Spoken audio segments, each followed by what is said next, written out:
का अगला पद्यांश देखते हैं। इस पद्यांश में नागमती की माघ महीने में जो दशा होती है, विरह में जो उसकी दशा होती है, इसमें उसका वर्णन किया है। देखो अब आप, लागे वो महापरे अब पाला, विरह काल भयऊ जड़काला।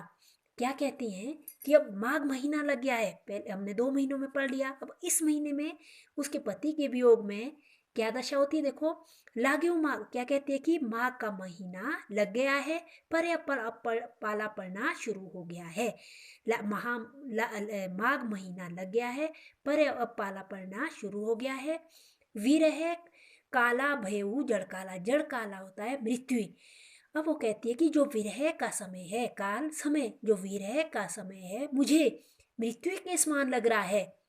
विरह का समय मतलब जो अपने पति, जो रतन सेन से जो जुदा रह रही है, अलग रह रही है, जो जो विरह का जो समय है, जो वो क्या लग रहा है, मृत्यु के समान लग रहा है। पहल पहल तन रुई जो झांपे, पहल पहल मतलब अंग अंग, तन होता शरीर, जो झांपे होता है ढकना, रुई, रुई मतलब मैंने शरीर को अंग अंग, मैंने अपने शरीर के अंग अंग को ढक के रखा है, फिर भी वो रुई की तरह कांप रहा है। रुई रुई की तरह, जैसे रुई हल्की होती है, कांपती है, कि उसकी तरह कांप रहा है। हले हले अधिको है, हले कंप कपाना, थरथराना, अधिको हियो, हियो होता हृदय, और मेरा हृदय अधिक कंप कपा रहा है। इस ठंड में मेरा हृदय कंपा रहा है। आई सूर होई तपूरे नहा, सूरज, सूर्य ताप लेकर के नहा स्वामी, अपने पति के लिए कहा है। नागमती क्या कहती है, स्वामी रे नहा, हे स्वामी, तुम मेरे पास सूरज के ताप बन करके आ जाओ। आई सूर हुई तपु, तुम सूरज की तपन बन करके मेरे पास आओ। कहने का भाव है ये है कि जैसे सूरज ताप देता है, कि यदि तुम मेरे पास आते हो तो मेरे लिए वैसा ही होगा जैसा कि सूर्य ताप देता है। जैसे तुम आते हो, तो यदि तुम मेरे पास होगे तो मुझे इस भयंकर सर्दी में भी सूरज के समान ताप प्राप्त होगा। ते ही बिनु जाड़ ना छूटे महा, ते ही बिना, उसके बिना तो जाड़ मतलब सर्दी, छूटे महा, माघ महीने की जो सर्दी है तुम्हारे बिना वो दूर नहीं हो सकती है। ये तुम पास नहीं होगे तो सर्दी दूर नहीं होगी। यही माँ से उपजे रसमूलू, इस मास महीने उपजे उत्पन्न होती है रस मूलू मतलब जड़ में। इसी महीने में जो प्रकृति या जड़ों में जितने पेड़ पौधे, जितने भी प्रकृति के पदार्थ हैं, कि उसमें उसकी जड़ों में रस का संचार होता है, उसमें जड़, उस जड़ों में रस उत्पन्न होता है। भाव ये है कि उसके भी मन में भी, उसके हृदय में भी भावनाएं भर गई है। उसके भी जिस प्रकार उसमें प्रकृति में जड़ों में रस पैदा होता है, उसके मन में भी उसके पति के प्रति भावनाएं उत्पन्न हुई है। तभी कह रही है कि वही इसी महीने में कि जो प्रकृति के हर पदार्थ में, या यहाँ हम कहेंगे कि जड़ में रस उत्पन्न होता है। विरह पवन होई मारे झोला, और यहाँ पर मुझे तो विरह रूपी पवन, यहाँ देखो विरह रूपी पवन, यहाँ इसके रूपक अलंकार है। जो विरह रूपी पवन है, हवा है, वो मुझे झकझोर रही है। झोला मतलब झकझोर रही, मेरे शरीर को झकझोर रही है। नैन चुभ ही जस माहुट नीरू, मेरी आंखों से चुभ ही टपक रहा है जैसे माहुट। माहुट मतलब माघ, नीरू होता है पानी, पानी जो वर्षा है, वो वर्षा होती पानी का है, कि माघ महीने की वर्षा की तरह, कि जैसे पानी बरसता है वैसे ही मेरी आंखों से पानी, आंसू बह रहे हैं। मेरी आंखों से आंसू वैसे ही बह रहे हैं जैसे कि, उपमा अलंकार है ये, जैसे कि माघ महीने में वर्षा होती है। गिया नहीं हार रही होई डोरा, मेरी गर्दन में हार नहीं है, मैंने हार नहीं लगाया है। रही होई डोरा, और जो जो गर्दन है कैसी हो गई है, डोरी की तरह, एक धागे की तरह पतली हो गई है। पति के वियोग में कैसी होगी उसकी गर्दन, एक धागे की तरह हो गई है। देखो धागे की तरह, इसमें बात बहुत ही बढ़ा चढ़ा कर गई है। यहाँ पर अतिशयोक्ति अलंकार है। तब कहा है कि उसने गर्दन में हार नहीं पहना है, और उसकी गर्दन एक डोरी की तरह, धागे की डोरी की तरह पतली हो गई है। टूटे बूंद पर ही जसोला, जो वर्षा की बूंदें उस पर ऐसे गिर रही है जैसे कि ओले गिरते हैं। जो वर्षा की बूंदें गिर रही है ऐसे लग रहा है कि उस पर ओले गिर रहे हैं, ऐसा प्रतीत होता है। ते ही जल अंग लाग सुर चिरू सर चिरू, उस जो वर्षा की बूंदें हैं, जो वर्षा का जल है, ते ही जब उससे भीगे हुए बस्तर, चिरू होता है बस्तर, सर होता है तीर, उस जल से भीगे हुए बस्तर तीर की तरह चुभन दे रहे हैं, शरीर में तीर की तरह चुभ रहे हैं। वो बस्तर भीगे हुए, यहाँ हम कह सकते हैं कि यहाँ जो आंखों से जो पानी भी उसके बह रहा है, उससे भीगे हुए, आंसुओं से भीगे हुए जो बस्तर है ना। यहाँ जल की बात करी, ये पंक्ति आगे पीछे दी है इसलिए हम पंक्तिबद्ध करेंगे। वास्तव में ये पंक्ति यहाँ आनी थी, ये नीचे दी है, इसलिए हम कहेंगे कि इसमें जल से कहा गया है कि जो आंसू बह रहे हैं, उसकी आंखों से जो अश्रुधारा बह रही है, उससे भीगे हुए जो बस्तर हैं, वो उसके शरीर में, अंग में, उसके शरीर में तीर की तरह चुभ रहे हैं। केहिक श्रृंगार को पहिरो पटेरू, वो कहती है कि केहिक श्रृंगार में श्रृंगार किसके लिए करूं।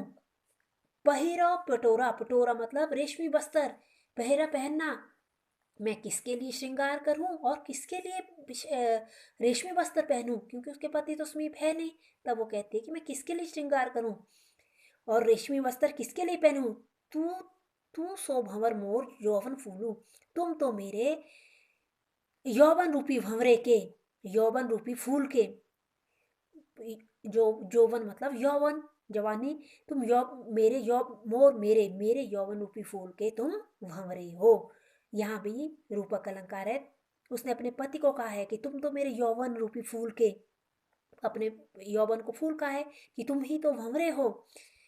तुम बिन कंता धनी हरुई तन तिनुवर भाडोला, तुम्हारे बिना कंता प्रिया या पत्नी, जो तुम्हारे बिना तुम्हारी पत्नी की, धनी स्त्री होता है, तुम बिना कंता धनी, हे प्रियो तुम्हारे बिना जो धनी क्या होता है, पत्नी, स्त्री या पत्नी कि हे प्रियो तुम्हारे बिना तुम्हारी जो स्त्री होगी है, हरुई तन तन, शरीर इतना कमजोर, रुई इतना शरीर कमजोर हो गया है, तिनवर कि तिनके की तरह हल्का हो गया है, जैसे तिनका हल्का होता है, इतना कमजोर हो गया तिनके की तरह हल्का हो गया है।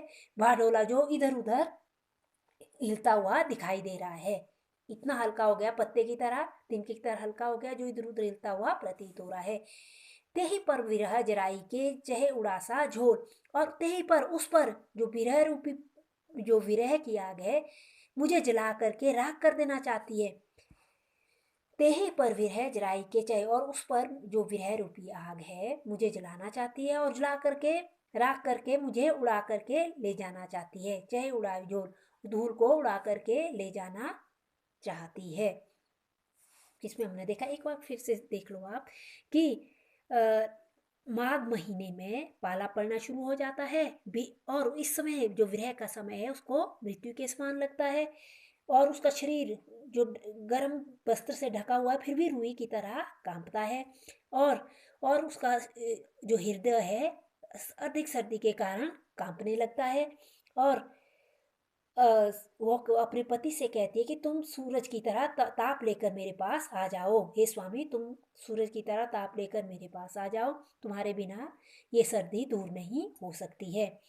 इसी महीने में तो रस, जड़ों में रस उत्पन्न होता है, अर्थात मेरे हृदय में भी तुम्हारे प्रति भावनाएं उत्पन्न हुई है।